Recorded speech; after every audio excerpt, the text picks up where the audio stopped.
Salam sejahtera bagi kita semua, berjumpa lagi dengan saya di channel Penabur Benih. Saudara yang dikasihi Tuhan, kita akan kembali mendengarkan kesaksian seorang jenderal yang batal naik pangkat dan juga sudah umroh berkali-kali, namun Tuhan mengubahkan hidupnya untuk menjadi pengikut Kristus. Kita telah mendengar banyak sekali kesaksian tentang orang-orang yang begitu mengalami perubahan hidup yang luar biasa. Dan saya mengajak kita semua memiliki kesempatan ini untuk mendengarkan kesaksian dari seorang yang telah mengalami perubahan yang sama, di mana seorang jenderal ini meninggalkan Islam dan menjadi pengikut Kristus. Mereka akan berbagi pengalaman tentang perjumpaan dengan Tuhan, bagaimana mereka menemukan iman di dalam Yesus Kristus, dan bagaimana pula Tuhan mengubah hidup mereka. Karena itu, mari kita dengarkan dengan seksama dan hormat kesaksian mereka, dan mari kita belajar dari pengalaman mereka tentang kekuatan iman dan kasih di dalam Kristus Yesus. Berikut ini video kesaksiannya. Terpuji nama Tuhan Yesus, dan saya percaya karena kemurahan Tuhan, karena kasih karunia Tuhan, kita boleh beroleh keselamatan yang Tuhan berikan kepada kita. Dan Bapak Ibu yang dikasih Tuhan Yesus, mestinya Bapak Gembala sudah menjadwalkan dalam minggu ini 4 kali ibadah. Ya betul ya Pak Robi ya? Sampai dengan pukul 6 sore. Namun karena kami ada kegiatan yang bersamaan, besok kami tampil. Sehingga melalui sekretaris yang biasa mengatur jadwal kami, menyampaikan kepada Bapak Gembala, boleh nggak kita hanya sampai siang aja gitu. Karena nggak cukup waktu untuk bisa kembali. Karena nggak setiap jam ada pesawat yang bawa kami ke Jakarta. Mau ditampilin sekarang? Ya. Sambil itu udah sejak dari kami masih di lembaga pendidikan, itu sudah terpatri di situ. Aku mesti jenderal. Karena memang pendidikan akademi militer adalah untuk mencetak para jenderal. Ya. Dan ketika saya dinas, saya tata betul karir jabatan saya supaya semuanya lancar, apa yang saya inginkan itu tercapai. Tapi ketika saya mengenal Tuhan, ya, dan istri saya, dia sudah melayani sejak tahun 2003. 2003. Dia berdoa buat saya 24 tahun untuk saya dimenangkan. Dia sudah naik mimbar. Setiap di atas mimbar dia selalu katakan, 1 orang selamat, seisi rumah diselamatkan. Waktu saya dengar itu, saya mencibir, saya mencemooh, paling kamu ikut saya. Karena saya di keluarganya istri saya, itu saya sebagai andalannya mereka. Untuk supaya saya bisa menarik istri saya kembali. Tapi saya melihat di situ, kuasa, doa orang benar itu besar kuasanya. Ya. Sehingga dengan cara Tuhan yang sangat ajaib, yang luar biasa, ya, Tuhan jamah saya. Ya. Padahal ketika itu saya yakin betul, ya, saya bisa. Ya. Karena saya nyampaikan, paling kamu lah yang ikut saya. Tapi sekali lagi, doa orang benar itu luar biasa. Ya. Besar kuasanya. Sehingga saya dimenangkan bukan pada saat saya sedang enak-enak, pada saat suasana situasi yang mengenakan. Justru kami menghadapi pergumulan yang gak gampang. Padahal istri saya baru menyelenggarakan doa untuk bangsa yang menghadirkan Coyonggi di Gelora Bung Karno tahun 2014. Yang hadir luar biasa. Saya ketika itu pun, saya terbakar luar biasa. Ya. Dan istri saya melihat saya berapi-api. Ini waktunya suami saya dimenangkan. Tapi ketika itu, enggak juga. Ya. Saya kembali lagi berangkat untuk ibadah umrah. Ya. 7 kali saya udah berangkat. Supaya apa? Supaya saya kuat, supaya saya nggak tergoda, saya nggak terpengaruh dengan kedahsyatan doanya orang Kristen ini. Ya. Tapi memang doa itu luar biasa. Ya. 24 tahun dia berdoa buat saya. Dan ketika kami sedang menghadapi pergumulan, menghadapi masalah, ya, Tuhan izinkan saya di posisi yang tidak berdaya. Ya. Saya nggak bisa berbuat banyak untuk menolong istri saya. Boro-boro untuk mau berdoa bersama. Ya. Saya menjauh ketika itu. Tapi Tuhan yang gerakkan saya untuk membawa anak-anak saya bersama-sama dengan mamanya. Karena mereka sudah tidur, mereka sudah terlelap, sedangkan istri saya berdoa sendirian. Dia berlutut sendirian, menangis sendirian di kamar, ya, di kamar yang gelap. Dan ketika itu, saya digerakkan untuk membangunkan mereka. Dan ketika mereka sudah bersama-sama dengan mamanya, di situ mereka membangun satu mesbah keluarga. Kita tahu kuasa dari mesbah keluarga itu luar biasa. Sehingga ketika mereka puji-pujian, mereka menyembah, ya, pada saat klimaks, tiba-tiba anak saya yang nomor 3, dia mendapat karunia penglihatan, tiba-tiba dia berteriak, "Pama, Cia melihat ratusan malaikat menggunakan pakaian emas dengan membawa persembahan emas ke hadapan Papa." Dia katakan, "Ini laskol buat Papa." Bolak-balik dia katakan laskol. Sehingga saya sempat tersinggung, saya sempat marah. "Apa-apa sih kamu, Cia? Laskol kamu pikir Papa udah mau mati?" Tapi istri saya memberikan respon yang positif, yang luar biasa. Dia bilang, "Mas, ini nggak main-main. Tuhan Yesus bisa pakai siapa aja. Jangan nanti tembok binatang yang Tuhan perintahkan untuk bicara sama kamu. Kalau Yesus adalah Tuhan dan Juru Selamat." Dan dia nggak sampai di situ aja. Dia langsung pegang tangan saya. "Sekarang ikutin doa yang aku pimpin. Mulai malam hari ini, saya Muhammad Henry percaya bahwa Yesus adalah Tuhan dan Juru Selamat." Dan dia nggak sampai di situ aja. Ketika dia menyampaikan itu, saya nggak ada perlawanan, saya nggak ada penolakan. Saya ikuti kata demi kata. Dan ketika kata-kata terakhir saya ucapkan itu, anak saya berteriak lagi, "Pama, bukan cuma ratusan, ribuan malaikat bersorak-sorai, menari-nari. Dan persembahannya emas itu sudah serahkan kepada Papa. Papa dimahkotai dengan mahkota emas. Nama Papa ditulis di urutan pertama di antara kita semua."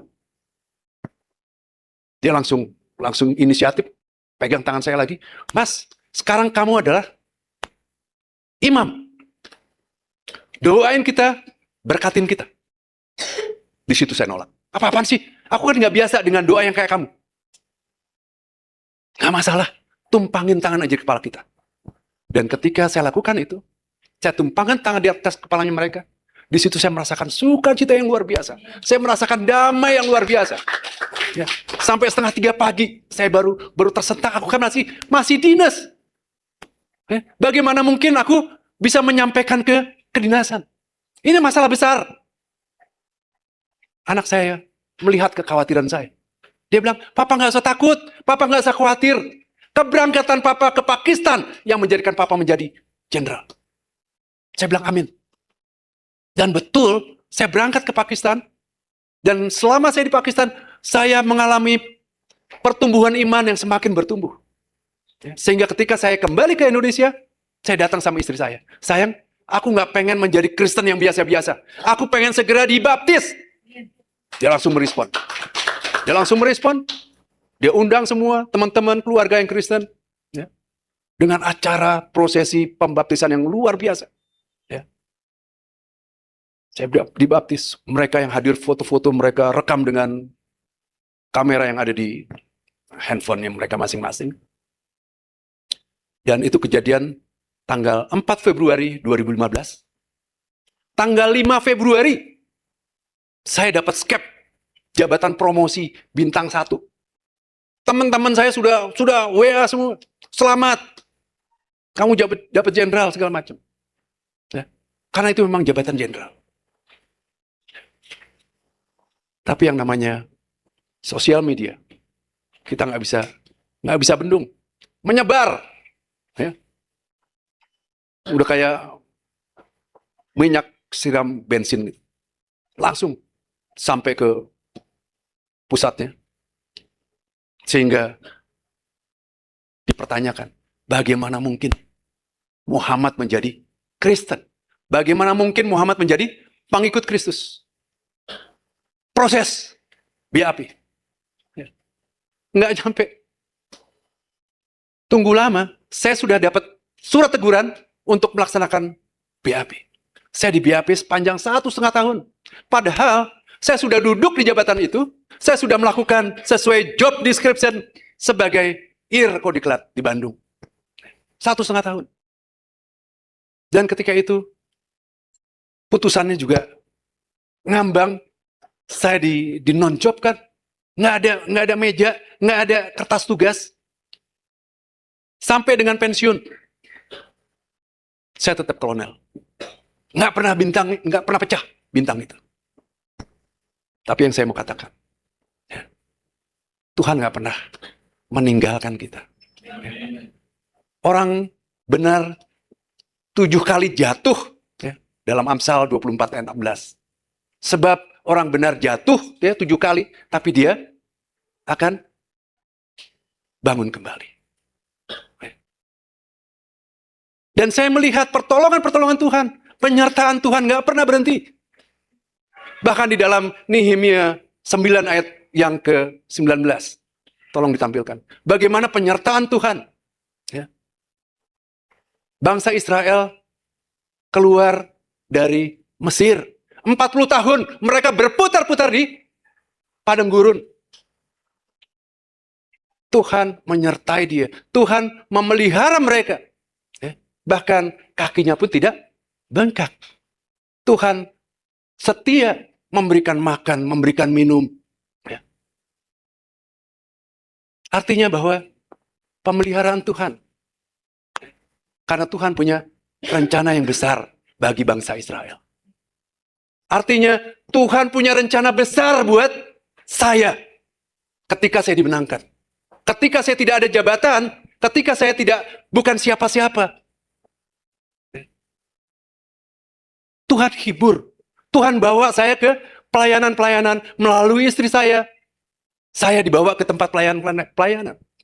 Dan ketika saya tidak ada jabatan, di situ Tuhan bentuk saya. Tuhan memberikan pengajaran yang luar biasa. Saya dibawa melalui teman-teman saya di Bandung. Mas Henry mesti sekolah. Sekolah apa? Aku udah katam semua. Ya. Sekolah TNI sudah semuanya aku dapat. Ya. Saya skowat TNI, bahkan Lemhanas aku udah dapat. Mau sekolah apa lagi? Bahkan sekuler pun saya sarjana ekonomi, kemudian Master Science of Defense untuk pertahanan. Apalagi? Aku nggak bawa mati kok. Mas Henry mesti sekolah. Sekolah apa? Teologi ya. Saya kaget waktu teologi ya. Aku mau jadi apa? Tapi Tuhan taruh saya untuk setia.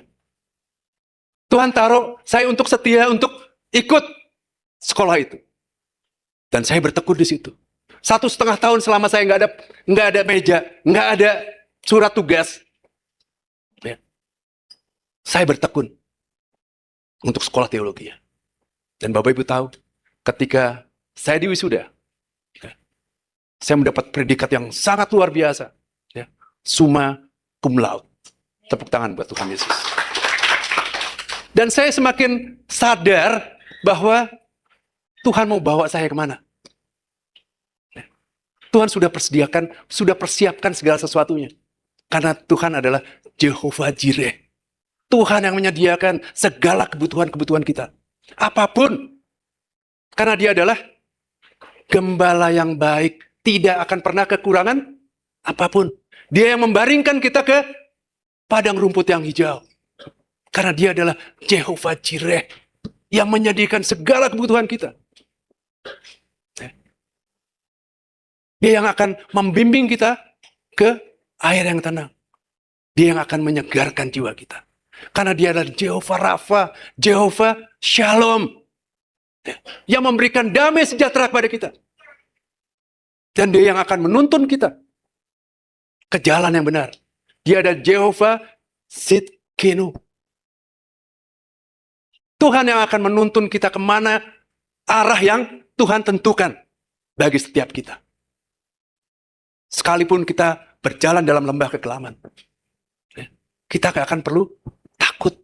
Karena dia yang akan menyertai kita.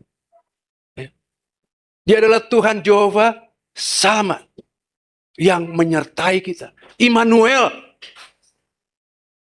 Dan dia juga yang akan membawa panji-panji kemenangan buat kita. Sehingga nggak perlu takut. Nggak perlu takut. Begitu banyak setelah saya menjadi Kristen. Itu bukan berarti saya kemudian diberkati secara tiba-tiba. Enggak. Kami mengalami banyak sekali pergumulan-pergumulan. Pangkat, keluarga, pekerjaan-pekerjaan. Bukan cuma sekali, bukan cuma 2 kali. Berulang kali. Kami mengalami badai, mengalami masalah. Bahkan fitnah. Tapi yang saya lihat, sekalipun di ujung tanduk, sekalipun tadi, kita berjalan dalam lembah kekelaman, Tuhan gak diam. Tuhan menyertai kita. Tuhan menolong kita. Tuhan yang akan mengangkat kita. Ya. Karena kalau kita jatuh, gak sampai tergeletak. Tuhan yang menopang kita. Tuhan yang akan mempromosikan kita, yang akan menolong kita. Nggak usah takut. Dia pencipta langit dan bumi. Seperti tadi, istri saya memberikan kesaksian. Berulang kali kami mengalami kegagalan. Padahal sudah di depan mata. Tapi pembelaan Tuhan luar biasa. Sekalipun kita di blok di sini, Tuhan bisa bukakan di tempat lain. Tuhan bisa bukakan di tempat lain. Siapa yang pernah sangka, ya,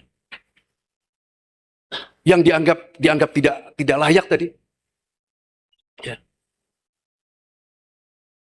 kemudian bisa di-endorse dari negara lain, ya, negara lain yang undang untuk kita tampil di ajang internasional. Bahkan hari Senin besok mereka hadir. Mereka datang di kantor kami. Mereka datang. Itu satu bukti, ya, bahwa Allah turut bekerja dalam setiap masalah kita. Ya. Dia tidak mau kita hancur. Ya. Dia mau tunjukkan dari kelemahan menjadi kekuatan. Supaya kemuliaan Tuhan dinyatakan di situ. Supaya kemuliaan Tuhan dilihat setiap orang.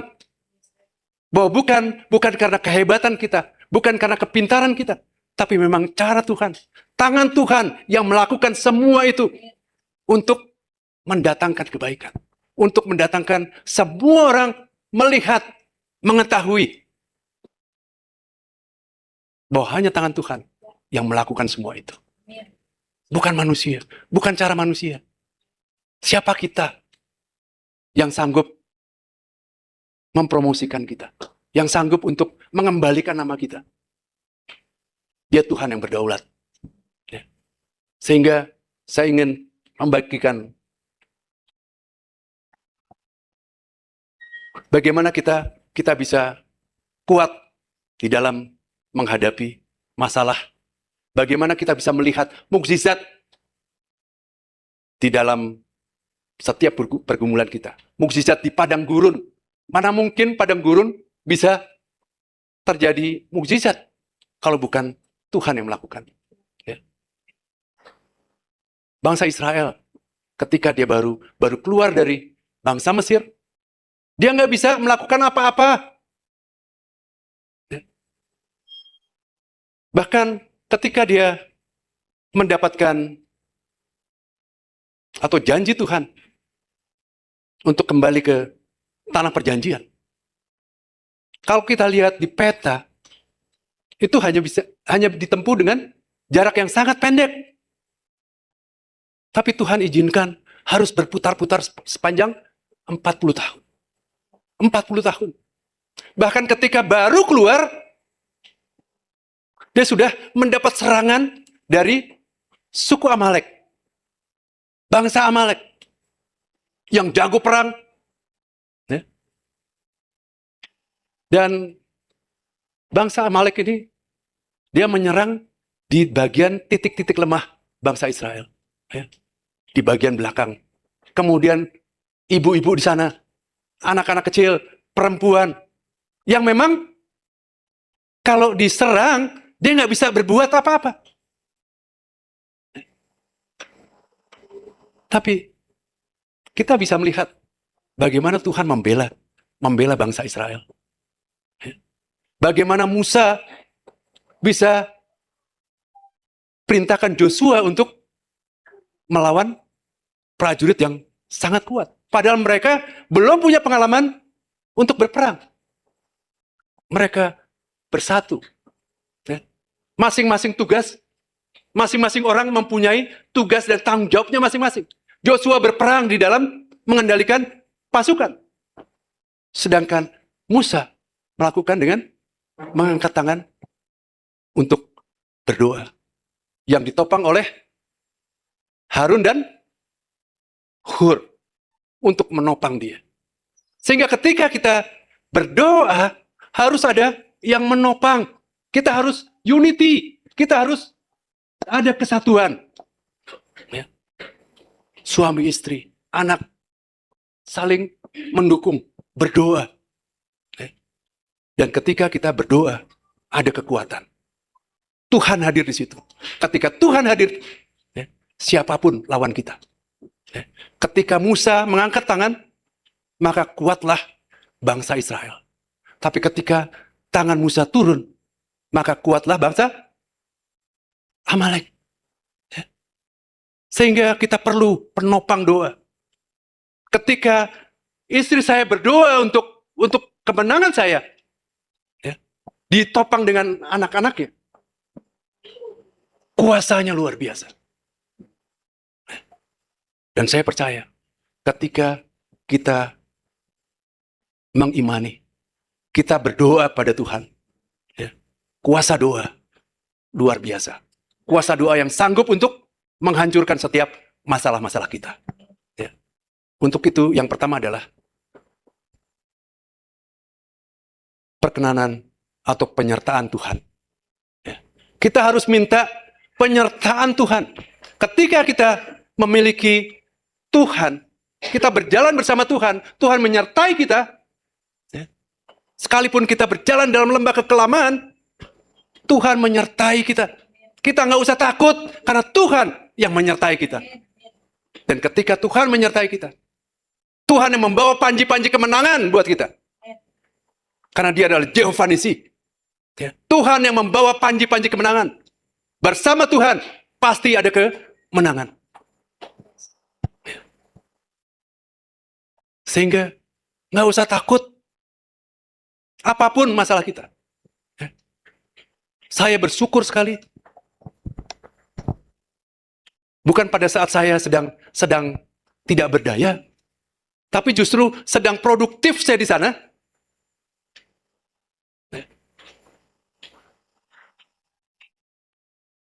Tuhan pakai saya. Dan saya percaya, Kalau Tuhan sudah sediakan apa yang saya perlukan, ya. Masalah pengetahuan Alkitab, ya, itu nggak gampang. Ya. Siapa saya? Tapi ketika saya mau ambil sikap di situ, Tuhan perlengkapi luar biasa. Siapa saya? Tiba-tiba nama saya muncul sebagai lulusan terbaik. Padahal selama saya sekolah di lembaga pendidikan pun nggak pernah saya dapat. Ini ada teman saya. Pernah nggak saya nomor 5 aja? Nggak pernah. Yang ada nomor 3 dari belakang. Nomor 2 dari belakang. Jumlah saya ada 15. Satu kelas itu. Itu saya bisa nomor 12. Tapi tiba-tiba ketika saya ambil sikap untuk sekolah teologi, Tuhan perlengkapi luar biasa. Tuhan kasih hikmat luar biasa. Karena yang kita andalkan bukan diri kita sendiri. Tuhan yang berperang buat kita. Tuhan yang bekerja buat kita. Dia yang memperlengkapi luar biasa. Kemudian yang kedua. Yang pertama adalah penyertaan Tuhan. Yang kedua, kita harus bertekun di dalam doa. Jangan pernah lepas dari doa. Ya. Tadi bukti. Ketika dia bertekun di dalam doa, sekalipun 24 tahun dia berdoa buat saya, kelihatannya sudah hopeless, udah nggak ada harapan. Karena setiap saya mendapatkan mukjizat gitu, bahkan melalui jabatan-jabatan yang nggak mungkin saya dapat, itu dengan doa dia.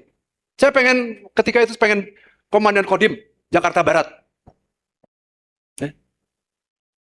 Itu nama saya sudah nggak diperhitungkan. Yang muncul teman saya, sahabat saya, bahkan dia pernah datang ke istri saya untuk minta didoakan.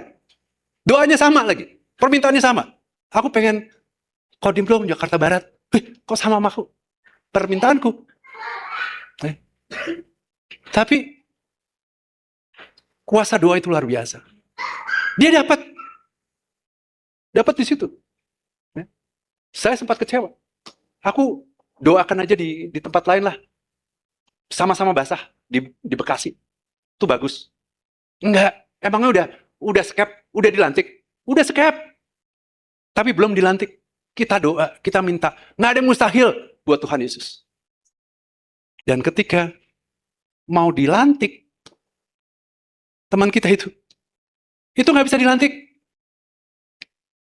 Tiba-tiba ada masalah internal yang membuat dia harus mengalami proses dulu. Dan jabatan itu kosong, nama saya keluar menjadi Dandim Jakarta Barat. Tepuk tangan.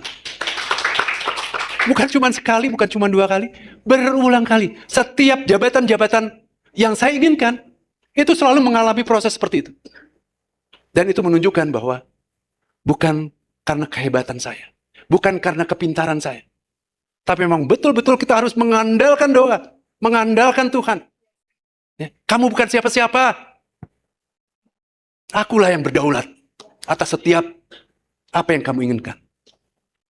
Sehingga ketika saya komandan resimen, saya pengen sudah nama orang lain.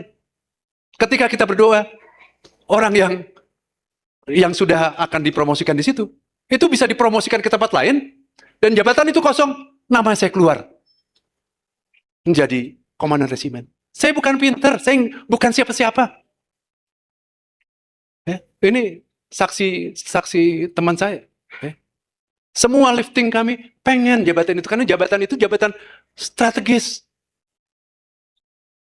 Tapi dari ke-15 tadi, ke-15 orang, Tuhan pilih saya. Itu kalau bukan Tuhan. Kalau bukan karena doa. Ya, nggak mungkin itu terjadi.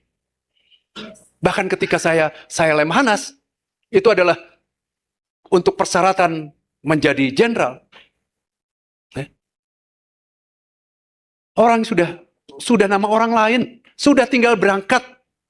Itu untuk Lemhanas ke Jepang. Tinggal berangkat. Dan orang yang mau berangkat tadi, berbulan-bulan tinggal di rumah.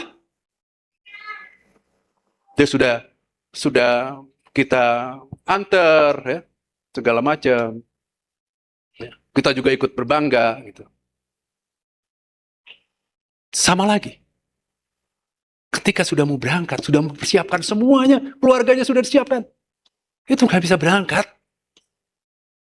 Sehingga kuota untuk berangkat ke Jepang itu kosong.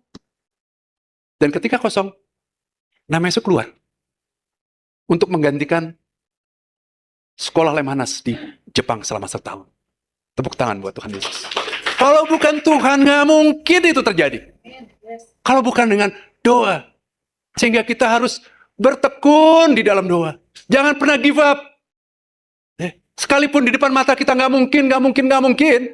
Tapi bagi Tuhan, tidak ada yang mustahil. Tidak ada yang mustahil bagi Tuhan. Dia Tuhan yang berdaulat. Kita percaya. Dia punya kuasa. Waktu Tuhan adalah waktu yang paling indah. Paling tepat. Setahun, 2 tahun bagi dia nggak ada masalah. Nggak ada masalah. Mungkin buat kita terlalu lama. Tapi buat Tuhan, itu nggak ada artinya. Dia bisa membalikkan tangan. Jadi, karena pada awalnya adalah firman. Firman bersama-sama dengan Allah. Dan firman itu adalah Allah. Dia tinggal mengucap, dia tinggal menyampaikan kata-kata jadi. Maka terjadi. Jangan pernah ragu. Karena bagi Tuhan, nggak ada yang mustahil. Kemudian yang ketiga, kita harus terus untuk menggali. Kita harus terus untuk bekerja. Kalau kita tadi sudah kerja, kita sudah melakukan apa yang Tuhan mau, tapi ternyata mengalami kegagalan. Jangan mundur, jangan give up, jangan takut, terus berdoa, terus bertekun. Karena bagi Tuhan, waktu kita bukan waktunya Tuhan. Kita tetap percaya, kita tetap pegang janji Tuhan. Ishak ketika dia mencakul, dia sudah bekerja, mencari air ketika zaman sedang kelaparan. Dia mencari air. Dia dapat. Ketika dia mendapatkan air itu diklaim sama orang lain. Dia nggak peduli. Tadi istri saya sampaikan pada saat kesaksian yang pertama tadi. Kita sudah kerja. Diganggu lagi. Dibatalkan lagi. Dia kasih. Nggak ada masalah. Kerja lagi. Jangan give up. Tetap mengandalkan Tuhan. Karena pada waktunya Tuhan, pasti Tuhan punya rencana yang besar bagi setiap kita. Kalau kita mengalami kegagalan, kalau kita mengalami masalah, Tuhan mau memberi pembelajaran buat kita. Untuk menyekolahkan kita supaya kita naik level, naik tingkat. Supaya tidak menjadi orang-orang yang cengeng, yang mudah give up, yang mudah menyerah. Tapi kita betul-betul prajurit Allah yang tough, yang kuat, yang kokoh. Ketika kita menghadapi badai, kita nggak takut. Kita nggak takut. Karena dia adalah Tuhan, Jehovah Jireh. Sehingga saya ulangi kembali. Ketika kita menghadapi masalah, yang pertama adalah ikuti penyertaan Tuhan.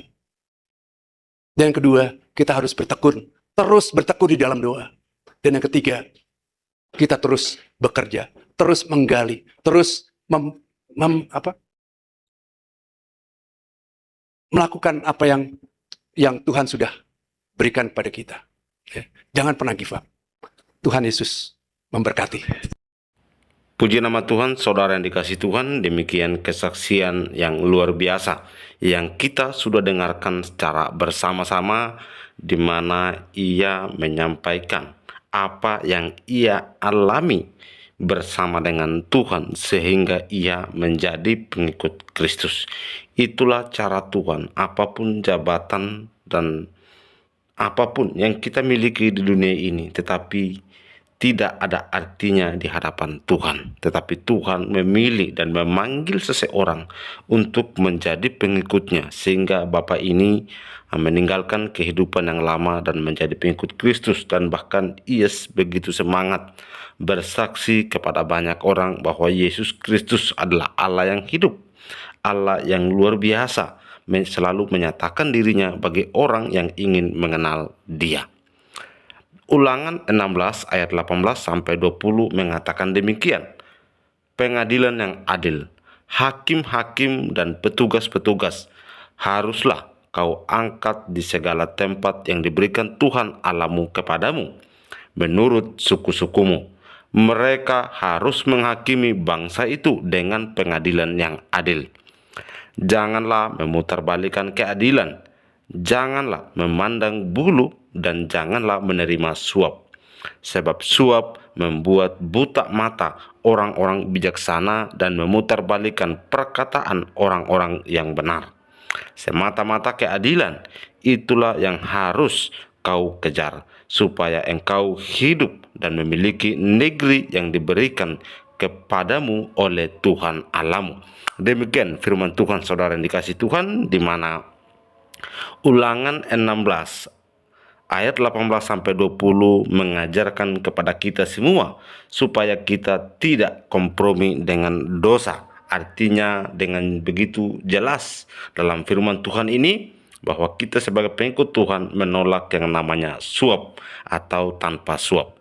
Dalam masyarakat beradab, hukum berfungsi untuk mengatur hubungan antara manusia dan menyelesaikan perkara dengan asas kesetaraan dan keadilan.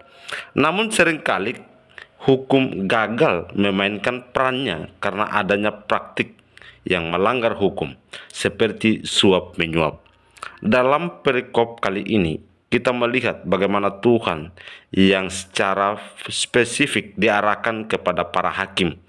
Dalam masyarakat Israel kuno, hakim-hakim dan pengawas diangkat untuk semua kota berdasarkan suku masing-masing. Mereka bertanggung jawab mengadili perkara di wilayah tersebut dengan keputusan yang benar. Hakim memegang peran penting yang menegakkan keadilan di antara masyarakat. Karena itu dibutuhkan sosok-sosok hakim yang tangguh dan tahan terhadap godaan. Hal-hal yang ditegaskan oleh Tuhan adalah seorang hakim tidak diperkenankan untuk memutarbalikkan keadilan, memandang bulu, dan menerima suap. Dengan tegas Tuhan mengingatkan bahwa sebab suap membutakan mata orang bijaksana dan memutarbalikkan perkara orang yang benar. Memutarbalikkan berarti menempatkan mereka yang sesungguhnya tidak bersalah menjadi pihak yang bersalah. Atau sebaliknya, justru membebaskan orang-orang yang seharusnya menanggung hukuman. Jika hal itu terjadi, maka keadilan tidak tercapai. Dalam dan yang miskin serta terpinggirkan akan menjadi korban karena kurangnya kuasa dan dana. Tuhan memerintahkan agar para hakim atau mereka yang berurusan dengan penegakan hukum sungguh-sungguh hanya mengejar keadilan. Jika kita renungkan lebih lanjut, sesungguhnya firman Tuhan ini tidak hanya relevan bagi para penegak hukum, melainkan bagi kita semua. Seringkali kita juga terjerumus dalam godaan untuk membenarkan suap dengan dalil agar segala sesuatu dipermudah. Mari kita jaga dan pelihara keadilan dan kesempatan yang kita temui sehari-hari. Janganlah kita memberikan suap dan menerima suap, sebab Tuhan menghendaki keadilan yang seadil-adilnya. Demikian firman Tuhan dan juga perenungan yang kita sudah baca dan renungkan secara bersama-sama, yang menguatkan kita melalui kesaksian ini. Semoga menjadi berkat untuk kita pengikut Kristus dan juga terus hidup kita menjadi berkat bagi banyak orang. Sampai jumpa di video berikutnya. Tuhan Yesus memberkati.